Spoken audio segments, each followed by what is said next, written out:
বন্ধুরা, গত সপ্তাহে আমি হাওড়া থেকে আমতা লোকালে ভিডিও বানিয়েছিলাম, কিন্তু সেই ভিডিওতে আমি হাওড়া থেকে আমতা অবধি যেতে পারি। আমি আমতা যাবার আগে 7টা স্টেশনের আগেই নেমে পড়েছিলাম। কারণ হলো সেদিন ভীষণ পরিমাণে রাত হয়ে গিয়েছিল। রাত হওয়াটা বড় কথা নয়, বড় কথা হলো আমতা লাইনের লোকাল ট্রেন ভীষণ পরিমাণে লেটে চলে। আর এত ঠান্ডাতে আমার ভিডিও বানানোর সাহসও হচ্ছিল না। আর তাছাড়া বাইরে ভীষণ অন্ধকার ছিল, তাই আমি ওই ভিডিওটাতে বলেছিলাম এই জার্নিটা আমি দিনের বেলায় করে দেখাবো। আর তাই আজকে আমি সকালবেলায় হাওড়া স্টেশনে এসে আমতা লোকালের ভিডিও বানানোর জন্য তৈরি হয়ে গেলাম। তো চলো বন্ধুরা, বেশি কথা না বাড়িয়ে ব্লগটি স্টার্ট করা যাক। হ্যালো বন্ধুরা, এখন আমি আছি হাওড়া জংশন স্টেশনে। আর আজকে আমি যাবো আবারও আমতা লোকালে ভিডিও বানাতে। গত সপ্তাহে আমি আমতা স্টেশনে ভিডিও বানাতে পারিনি, সেই দিন আমি বলগাছি স্টেশনের মধ্যেই নেমে পড়েছিলাম। তাই আজকে আমি হাওড়া আমতা লোকালে সম্পূর্ণ ভালোভাবে ব্লগটি বানাবো। আর আমাদের ট্রেনের নাম্বার হলো 38,907 হাওড়া আমতা লোকাল। এই ট্রেনটা সপ্তাহে প্রতিদিন হাওড়া স্টেশন থেকে 8:40 ছেড়ে যায়, আর আমরা গিয়ে পৌঁছায় সকাল 10:30 আর আজকে আমরা 50 কিলোমিটার কভার করবো 20টা স্টেশনের মধ্যে। আর এখন বাজে 8:35। ট্রেন আসুক, ট্রেনের সামনে আপনাদের সাথে কথা বলছি। বন্ধুরা, এখন বাজে 8:50, কিন্তু আমাদের আমতা লোকাল এখনও স্টেশন থেকে ছাড়েনি। আমাদের আমতা লোকাল ছাড়ুক, তারপরে আমি আপনাদের সাথে কথা বলছি। বন্ধুরা, আমতা লোকালে দেখুন একটুও ভিড় নেই, সিট একদম ফাঁকা। বন্ধুরা, আমাদের হাওড়া আমতা লোকাল ছাড়লো নির্ধারিত সময় থেকে 10:05, 25 মিনিট লেটে। আর আমাদের এই ট্রেনের প্রথম হল্ট আসবে টিকিয়াপাড়া। আর আমি আপনাদের সাথে কথা বলবো সাঁতরাগাছি জংশন স্টেশন পার করার পর।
বন্ধুরা, এখন বাজে 10:20, আর আমাদের ট্রেন এখন এসে পৌঁছালো সাঁতরাগাছিতে। আর সাঁতরাগাছি যেহেতু জংশন, এখান থেকে 3টি লাইন আলাদা হয়ে যায়। মেন লাইনটা চলে যায় খড়গপুরের দিকে এবং একটি লাইন চলে যায় শালিমারের দিকে। আর আজকে আমরা যাব আমতার দিকে।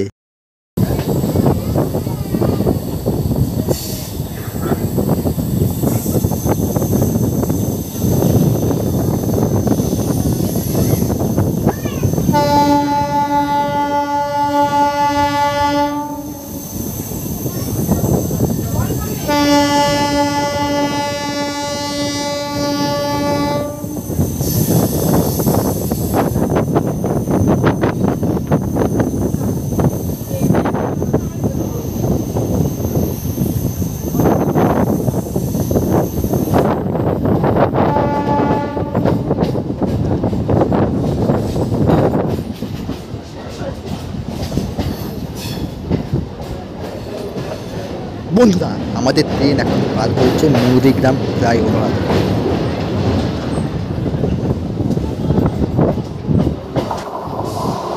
বন্ধুরা এখন বাজে 9:35। আমাদের ট্রেন এখন এসে পৌঁছালো বাংলা নয়বার জংশন স্টেশনে। আর এইখানেই হবে আমতা হাওড়া লোকালের ক্রসিং।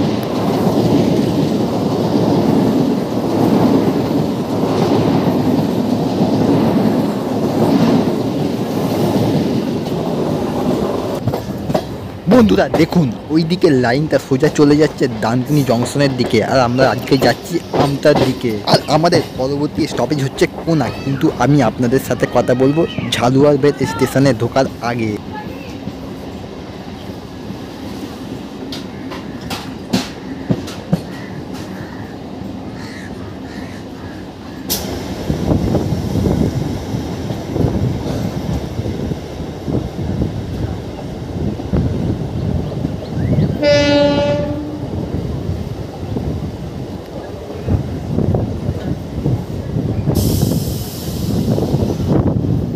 বন্ধুরা দেখুন ঝালুয়ারবেদ স্টেশনে ঢোকার আগে কীরকম অনুভূতি হয়। চারিদিকে শুধু সবুজ জঙ্গলে ঘেরা, আর সবুজ জঙ্গলের মাঝখান দিয়ে হেঁটে চলেছে দুরন্ত গতিতে লোকাল ট্রেন। বহু পুরনো একটি জঙ্গল এবং বিশাল বড় আকার নিয়ে জঙ্গলটি তৈরি হয়েছে। আর আমরা দেখতে দেখতে চলে আসলাম ঝালুয়ারবেদ স্টেশনে। আর ঝালুয়ারবেদের প্ল্যাটফর্ম হলো ওই দিকে। আর ঝালুয়ারবেদ স্টেশন পার করার পর আমি আপনাদের সাথে সোজা কথা বলবো বরগাছিয়া স্টেশনে।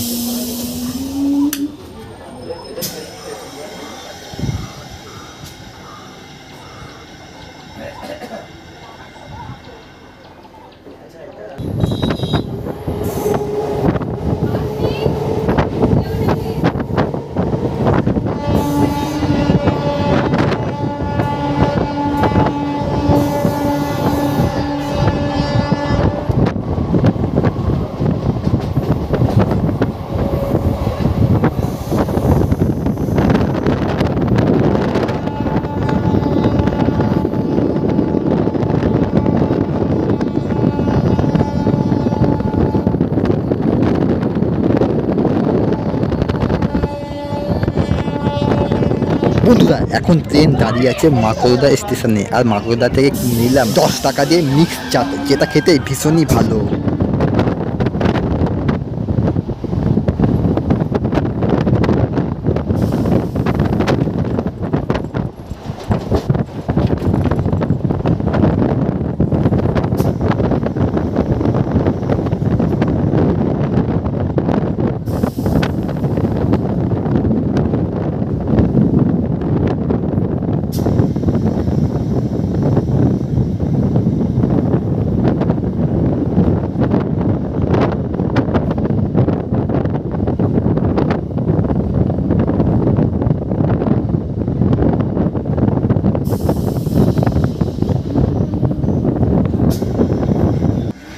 বন্ধুরা আমাদের ট্রেন চলে আসলো এখন বরগাছিয়া স্টেশনে। আর বরগাছিয়াতে 2টি প্ল্যাটফর্ম রয়েছে। আর তারপরে আমি আপনাদের সাথে কথা বলবো মহেন্দ্রলাল লগল স্টেশনের।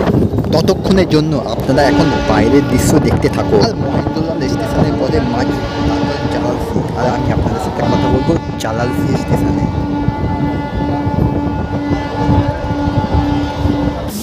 বন্ধুরা আমাদের ট্রেন চলে আসলো এখন জালালসি স্টেশনে। আর জালালসির কোড হলো JLI। আর জালালসির পরের স্টেশন হলো হরিসাদপুর, আর তারপরে আমতা। বন্ধুরা আমাদের ট্রেন এখন ঢুকছে তার ফাইনালি গন্তব্য স্টেশন আমতাতে। আমরা সেই স্টেশনের গন্তব্যে এসে গেছি। আমাদের এই হাওড়া আমতা লোকাল 2 ঘন্টায় নিজের যাত্রা সম্পূর্ণ করলো। আর আমাদের ঘড়ির কাঁটায় এখন বাজে 10:15। তো বন্ধুরা জার্নিটা আপনাদের কেমন লাগলো সেটা আপনারা অবশ্যই কমেন্ট করে জানান। তো বন্ধুরা দেখা হচ্ছে আপনাদের সাথে আরও নতুন একটা ব্লগের সাথে। ততক্ষণের জন্য সবাই ভালো থাকো এবং সুস্থ থাকুন। টাটা বন্ধুরা, কিপিং দ্য নেক্সট ভিডিও।